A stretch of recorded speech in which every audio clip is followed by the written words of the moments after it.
दोस्तों, धर्मेंद्र की कुल नेटवर्थ कितनी है और कौन है उनके असली वारिस?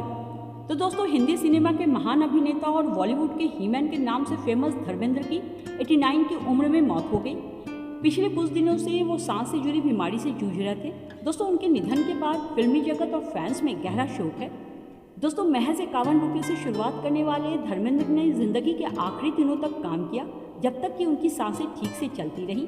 कैसे उन्होंने 51 रुपये से 450 करोड़ रुपए तक की नेटवर्थ बनाई, तो आइए जानते हैं। दोस्तों, धर्मेंद्र एक सुपरस्टार ही नहीं बल्कि एक सक्सेस व्यक्तित्व के मालिक भी थे। रिपोर्ट के मुताबिक उनकी कुल संपत्ति लगभग 450 करोड़ रुपए बताई जाती है। तो वो हिंदी फिल्म इंडस्ट्री के धनवान कलाकारों में से एक थे। अपनी करियर की पहली फिल्म दिल भी तेरा हम भी तेरे के लिए उन्हें 51 रुपये मिले थे, लेकिन अपनी मेहनत और लगन के बल पर उन्होंने करोड़ों की संपत्ति बनाई। दोस्तों, उनकी संपत्ति का बड़ा हिस्सा रियल एस्टेट से जुड़ा है।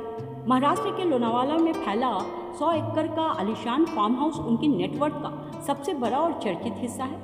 यही नहीं, लोनावाला में 30 कुटियों वाले एक लग्जरी रिसोर्ट योजना की तैयारी भी की जा रही थी, लेकिन उससे पहले ही धर्मेंद्र पाजी की सांस ने उनका साथ छोड़ दिया। दोस्तों, इसके अलावा मुंबई में उनके कई आलीशान घर हैं, जिनकी कीमत कुल मिलाकर 17 करोड़ रुपए से भी ज़्यादा बताई जाती है। दोस्तों, आपको बता दें कि धर्मेंद्र पाजी को गाड़ियों का भी काफ़ी शौक था। उन्होंने 1960 में पहली गाड़ी फिएट खरीदी थी। फिर विंटेज कारें और लग्जरी मर्सिडीज बेंज तक उनकी कार कलेक्शन में शामिल रही। दोस्तों, फिल्मों के अलावा उन्होंने प्रोडक्शन में भी निवेश किया, कारोबार भी किया। 2022 में उन्होंने गरम धर्म नाम का ढाबा भी खोला।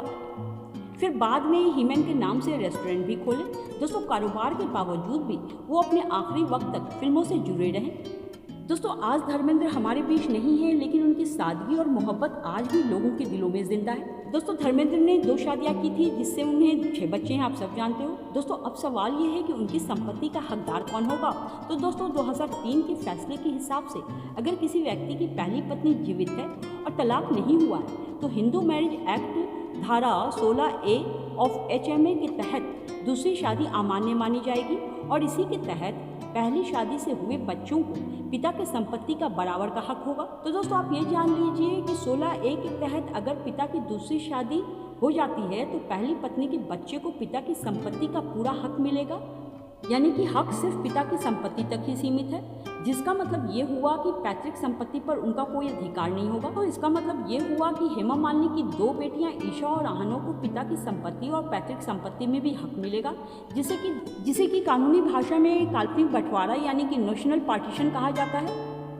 यानी पैतृक संपत्ति में जो भी हिस्सा धर्मेंद्र के हिस्से में आता है, उसका बंटवारा उनके वारिसों में किया जाएगा। तो दोस्तों, ये थी छोटी सी जानकारी। अच्छी लगी हो तो लाइक से सब्सक्राइब कर लेना।